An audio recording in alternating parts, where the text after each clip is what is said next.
I'm here and I'm back, your host, Bikimani. And as I've always told you is that as a farmer, you need to learn from other farmers.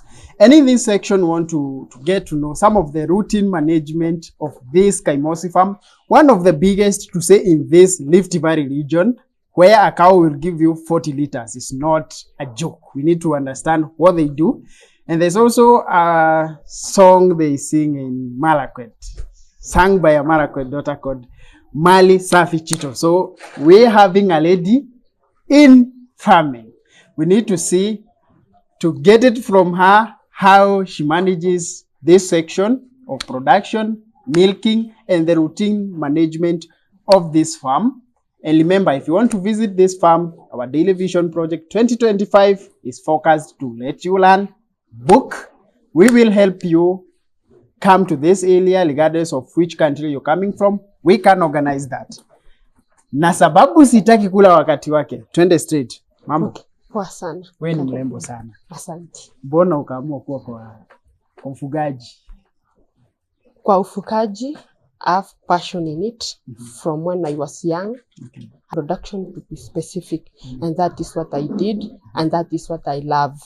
Yeah. So is it something that you learned in school, like at the higher education level, or it's something that you've learned as a farmer and decided to practice? Okay, I did this as a farmer, Okay. and also I learned at school. Okay. I did animal production in college. Okay. Yeah. Wow. Did you do it here at ATC? No. Okay. This is agricultural training center that I am employed here. Okay. But I did it in Bukura Agricultural College. That is the best agricultural college in the country. Yes. And also in Eastern and Central Africa. Wow. Yeah. The best in East and Central Africa. So if it's the best, Yes. and you are a product of them, Yeah. what is the highest producing cow here that you're managing? Okay, for us here, the highest producing cow has 36 liters. Okay. And the level production varies from the level of lactating. We have lactating cows, that is what we milk here. We have also those who are in calf. They are wet in calf, which means they are in calf already, and they produce milk. Okay. So the highest here we have, that is 35 to 36 liters at the peak. Okay. Yes. That's awesome. So how can you characterize like the daily routine of this farm? Okay. Here the daily routine starts at 4 a.m. in the morning. We start milking. We milk thrice a day. Okay. We start 4 a.m. in the morning, 12 noon, and 6 p.m. in the evening. Okay. So the first routine is milking and feeding. So we do milking in the morning. We do record keeping also, and we do feeding. So in the morning, we come here at 4 a.m. We start milking our cows. After that, we do feeding. Milking, then feeding. Okay. As we are doing milking, we are doing record keeping. So you have to keep records for each and every lactating cow. Okay. We have records, tracking health records, tracking production, and tracking the breeding. So it means you also have a livestock, a veterinary involved? Yes. We have our veterinary officer. He's always around. Yeah. I saw a cow. Yes. With a name tag written Melly, or I think it was Chebet or something. Chemale. Okay, why do these cows have the name tag? So like how do they help you? Okay, it is for identification. So when you don't name cows, you don't know, because our main breed here is the Frisian, and you know the characteristics of a Frisian. Maybe you can find 5 or 10 cows have similar characteristics. So the identification, I think you saw Chemalil. Yeah. Chemalil is I think she's among the higher yielders here. And when you track the breed, it's a nice breed. So we always we tag them according to the tag numbers. We have tag 1 to tag 50 something, and also we name them also. Sometimes for us here, we have the winners named after our wards, the Nandi County wards. So we have even our lactating cow called Chepkunyuk. She's named after one of the wards in the county government. Yes, that is what we do, also to motivate that, because this is a county government institution. We also have to show that the wards are represented here. Okay, so like it's to have the people also feel they are represented here as farmers. Feel they are represented here as farmers, and also for identification purposes, and to track the records, the health records, the production records, and the revenue also. So I also understand that at times it's a concern when you're feeding through these troughs in terms of cleaning, and how do you ensure that you don't have contamination? Okay, immediately when we milk them in the evening, that is around 7 p.m. That is, we are doing feeding. In the morning, before milking, we remove all the remains of feeding troughs in the morning and clean the troughs as early in the morning as we are milking. So we are cleaning the troughs as we are milking. So when we came at 8, we also do cleaning to make sure that the remaining of the feeds is cleaned out and is disposed well, because the remains of the weeds also we put somewhere to be used in the farm as manure. So that is about waste management also. Yes. And I've also realized the partitions where the cows are feeding, they are allowed. And I also understand there are farmers who use maybe any kind of shape, others even square like woods. Why did you choose the round ones? And does it have any benefit as compared to other partitions? So we choose the round ones, and we choose because the steep ones, they can injure the cow when they are feeding. Some are docile, some are aggressive, right? So we choose that one because it is round. When an animal is maybe in case of an injury from another animal, the animal moves. It is easier to move when it is round than when it is square shape. And also here it was measured according to the weight of the animal. It was approximated the higher the heavy weight now. So this one can accommodate a cow which is 800 kgs.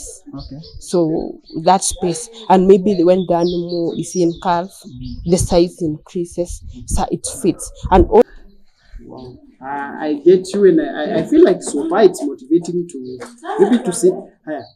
Like, how many cows do you have, especially the lactating ones, the ones that you are milking? We have 21. How many people do you serve these cows? Okay, we have 5 of them. They serve the cows.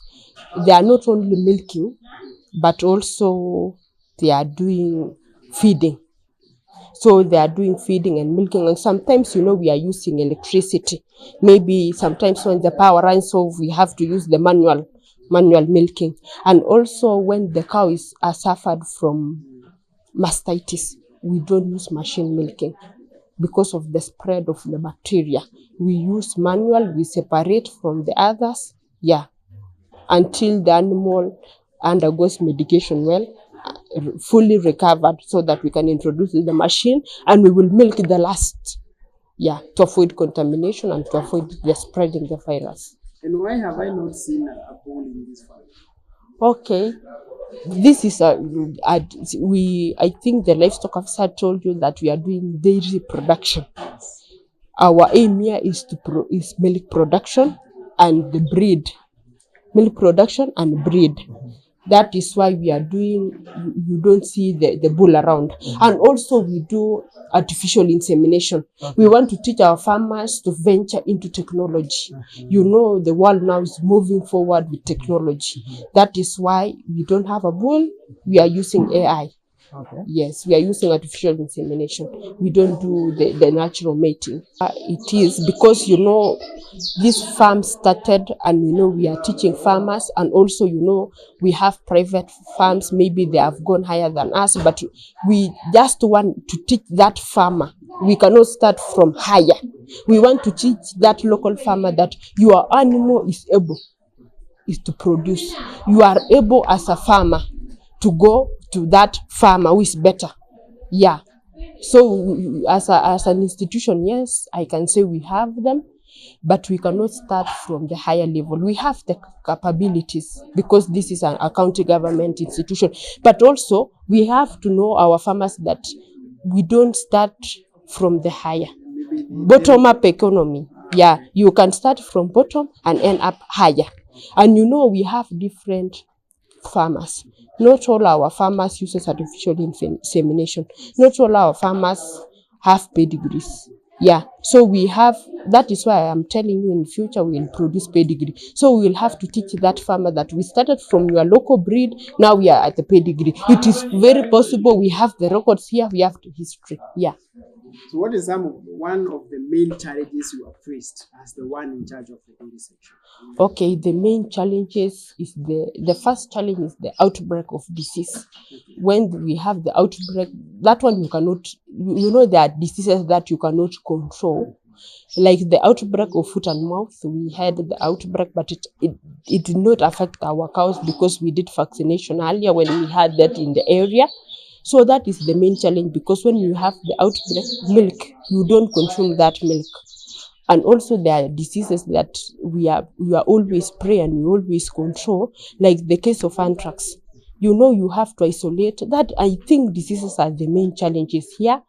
The another thing, the challenge is the weather conditions.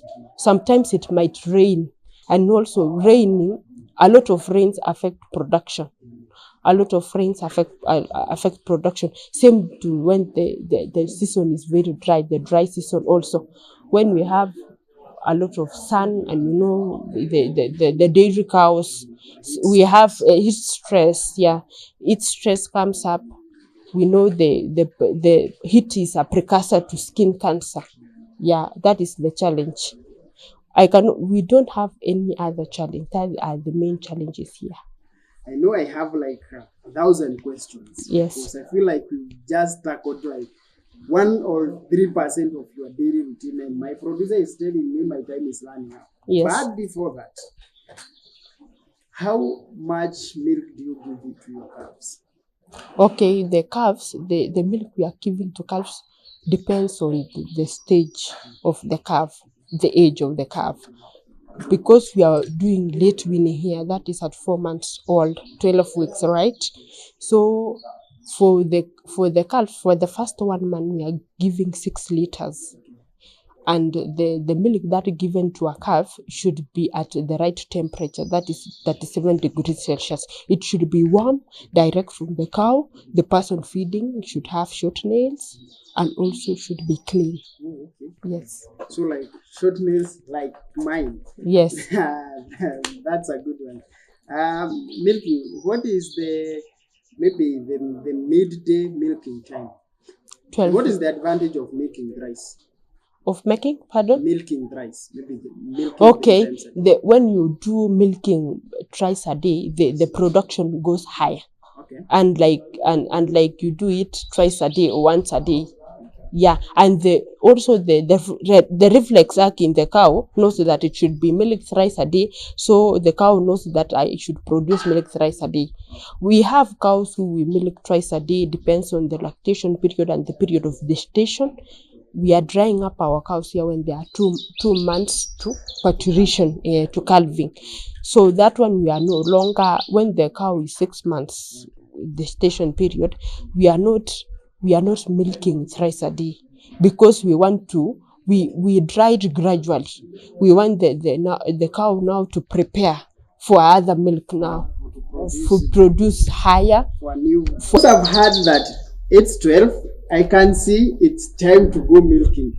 I want us to go together with Maureen. We want to go and milk the highest yielder, so that we can also understand the best practices in milking, milk handling, how to feed calves, how to do it the right way, and how to drink milk. I'm told there's also a way to drink milk. So let's go and see it together. We're not going to have Maureen say goodbye because she's coming back to train you or like to share insights about milking. Stay there, but we're coming back to the next section.